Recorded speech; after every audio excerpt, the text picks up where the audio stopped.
What do you get if you spend 2 full months doing balls to the walls cold outreach? I'm talking about hundreds of cold calls, hundreds of cold emails, and those crazy cool direct mail campaigns where you're sending boxes of empty donuts and whatnot. Well, in the case of one of my clients, the answer is absolutely nothing. No meetings booked, no demos, zero, zilch, nada. But my client made this one change and it made all the difference. Welcome to B2B On Air. I'm your host, Joseph Lewin, and in today's episode, I'm going to walk you through a real story of a client who was able to break into a market using podcasting. So this client, I already described it. They did a bunch of things, tried basically everything they could think of for this new business they were kicking off doing cold outreach. They tried all kinds of different cold calling techniques, all kinds of different cold email. They took a bunch of courses. They did all the things they were told to, and they are in the distribution industry. And so it's an industry where a lot of distributors don't really have relationships with each other, and it's really hard to break in and actually get in front of decision makers. So this client came to us at Scrappy ABM and was trying to figure out, how do I actually get in front of people? Like, I know our offer is good, but I can't even get it in front of people to test it out and see what's happening. So we talked with him about the value of podcast. He's like, okay, let's do it. He jumped on board and we named the podcast, and then he and I met on a Friday afternoon at 2 p.m.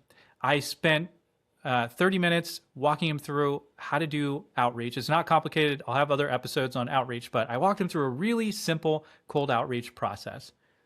2 hours after our meeting ended, he sends me a message on Slack and he's like, I already have 2 podcast guests booked.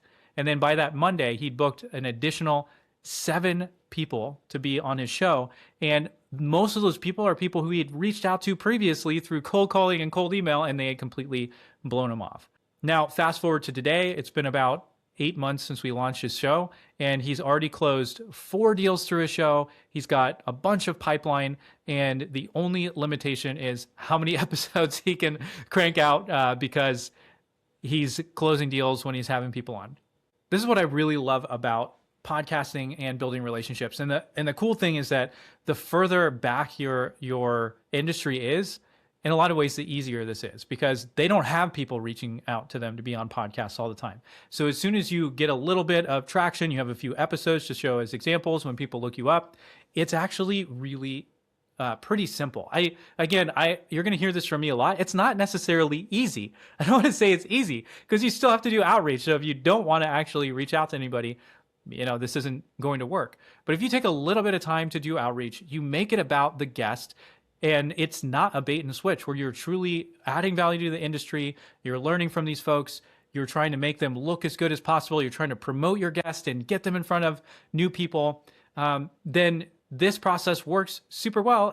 And I can promise you that if you're already doing cold outreach and it's not working, if you follow a couple simple steps that we'll cover in an upcoming episode on how to do cold outreach for booking guests, you're going to end up getting in front of decision makers who are going to be more than happy to come on your show and share their expertise.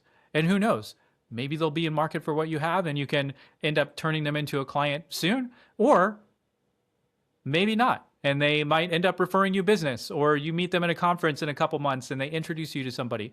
You never know what doors will open when you just get in front of the right people, and podcasting is an absolutely amazing way to do it.